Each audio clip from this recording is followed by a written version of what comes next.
Assalamualaikum warahmatullahi wabarakatuh. Bismillahirrahmanirrahim. Alhamdulillahirrabbilalamin. Wassalatu wassalamu ala asrafil anbiya'i wa mursalin Sayyidina wa maulana Muhammadin wa ala alihi wa sahbihi ajmain, amma ba'd.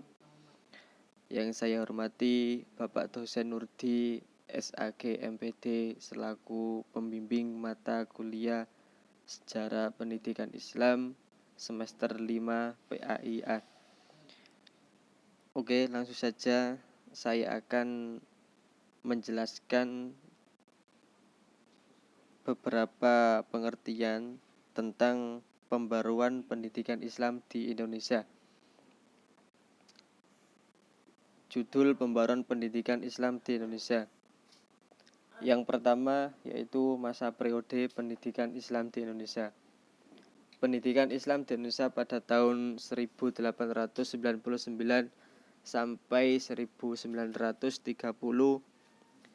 ini pertama pesantren yang berdiri pada tahun 1900, diantaranya yaitu Pondok Pesantren Tebu Ireng, yang mana langsung didirikan oleh Kiai Haji Hasyim Asy'ari.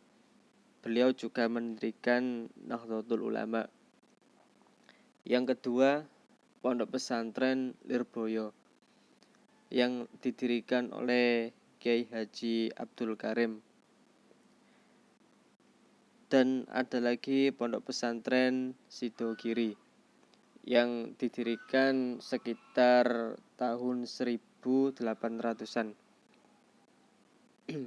Yang kedua, pendidikan Islam pada tahun 1931 sampai 1945, yaitu Pondok Pesantren Darussalam Gontor yang didirikan oleh Kiai Haji Imam Zarkashi. Pada periode pertama ini masih bersifat halaqah. Selain itu, madrasah-madrasah tidak besar sehingga kita tidak menemukan sisa-sisanya. Dan tokoh-tokoh Islam yang pada tahun 1800 demikian merupakan alumni-alumni dari Mekah Al-Mukarramah. Mereka bersamaan naik haji dan tinggal beberapa tahun untuk belajar mendalami ilmu agama. Setelah tamat, mereka kembali ke Indonesia membawa warna baru bagi pendidikan Islam. Metodologi pengajaran masih didominasi oleh sistem sorogan, di mana guru membaca buku yang berbahasa Arab dan merangkan dengan bahasa daerah, kemudian murid-murid mendengarkannya. Tetapi selain itu, evaluasi belajar sangat kurang diperhatikan. Hal ini diduga karena tujuan belajarnya karena lillahi ta'ala. Dan yang kedua, pendidikan Islam pada tahun 1931 sampai 1945 ini menurut Mahmud Yunus, dimulainya modernisasi pendidikan Islam di Indonesia dimulai dari tahun 1931. Lembaga Pendidikan Islam Indonesia memasuki warna baru. Pembaruan pendidikan Islam di Indonesia dirintis oleh para alumni-alumni yang belajar di negara Timur Tengah, khususnya Mekah Al-Mukarramah. Lalu pengaruh pendidikan modern sangat mendarat respon positif karena banyak lembaga pendidikan yang menganut sistem modern seperti kuliah mu'allimin yang berdiri di Pondok Pesantren Gontor Ponorogo yang dipimpin oleh Kiai Haji Imam Zarkashi. Lalu awal abad ke-20 merupakan masa pembaruan model dan sistem pendidikan Islam di Indonesia. Pembaruan tersebut berasal baik dari kaum reformis Muslim sendiri maupun dari pemerintahan kolonial Belanda. Yang B, pembaruan pendidikan Islam di Indonesia. Pembaruan yang mengandung pikiran, aliran, gerakan, dan usaha untuk mengubah paham, adat, istiadat, institusi lama, dan sebagainya. agar semua itu dapat disesuaikan dengan pendapat-pendapat dan keadaan baru yang timbul oleh tujuan ilmu pengetahuan. Poin penting eksperimen Belanda dengan sekolah nagari terhadap sistem dan kelembagaan pendidikan Islam adalah transformasi sebagai surau di Minangkabau menjadi sekolah nagari model Belanda. Memang berbeda dengan masyarakat Muslim Jawa umumnya memberikan respon yang dingin. Banyak kalangan masyarakat Muslim Minangkabau memberikan respon yang cukup baik terhadap sekolah desa. Selain itu, perubahan atau modernisasi pendidikan Islam datang dari kaum reformis atau modernis Muslim. Gerakan ini menemukan momentumnya sejak abad 20. Sistem pendidikan Islam pada mulanya diadakan di surau-surau dengan tidak berkelas dan tidak pula memakai bangku meja ataupun papan tulis, hanya duduk bersela saja. Kemudian mulailah perubahan sedikit demi sedikit sampai sekarang pendidikan Islam yang mula-mula berkelas dan memakai bangku, meja, papan tulis, seragam, dan lain-lain. Adapun di antara guru-guru agama banyak juga mengarang kitab untuk madrasah. Yang pertama, Jalaluddin Thaib, seperti kitab jenjang bahasa Arab tingkatan kelas 1 sampai kelas 2. Terus ada lagi tafsir Al-Munir. Terus kitab Al-Mu'in, Al-Mubin, Sulam Taufik.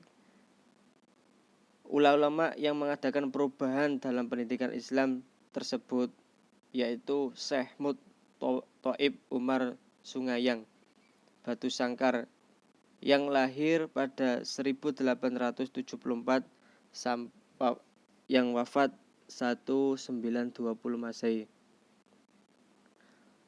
Terus pengajian kitab yang dikaji oleh beberapa ulama. Yang pertama, pengajian kitab. Pengajian kitab ini lamanya ditentukan, ada yang 10 sampai 15 tahun lamanya. Pelajaran menurut tertib di bawah ini diajarkan salah satu yaitu ilmu shorof, ilmu fikih, ilmu tafsir, ilmu balaghah, bahkan sampai ilmu tasawuf.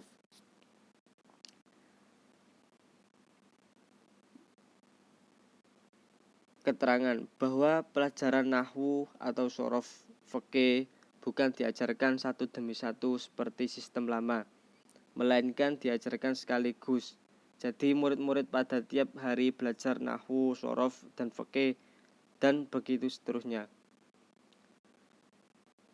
Perbandingan sistem Islam menurut sistem lama dengan pendidikan Islam pada masa perubahan. Sistem perubahan masa perubahan ini, pelajaran ilmu-ilmu itu diajarkan satu demi satu. Terus pelajaran ilmu shorof didahulukan daripada ilmu nahwu. Terus selanjutnya pengajian tentang Al-Quran. Pengajian Al-Quran ini lama pelajarannya tidak ditentukan. Ada yang 2 sampai 3 bahkan sampai 5 tahun. Pelajaran diberikan kepada seseorang demi seseorang. Pada tingkat atas ditambah dengan tajwid. Terus ditambah lagi dengan lagu atau qasidah, terus berzanji dan sebagainya, serta mempelajari kitab berukunan.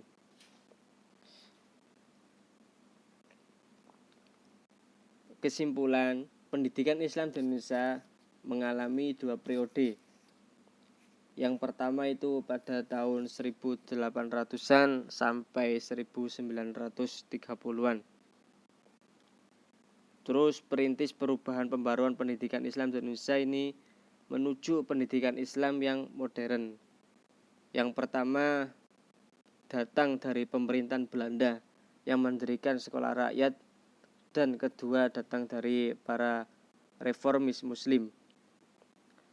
Terus lembaga pendidikan Islam baik itu pesantren maupun surau, pada awal permulaan masih dilaksanakan dengan sistem tradisional, tidak adanya klasikal setelah adanya serangan dari para Belanda.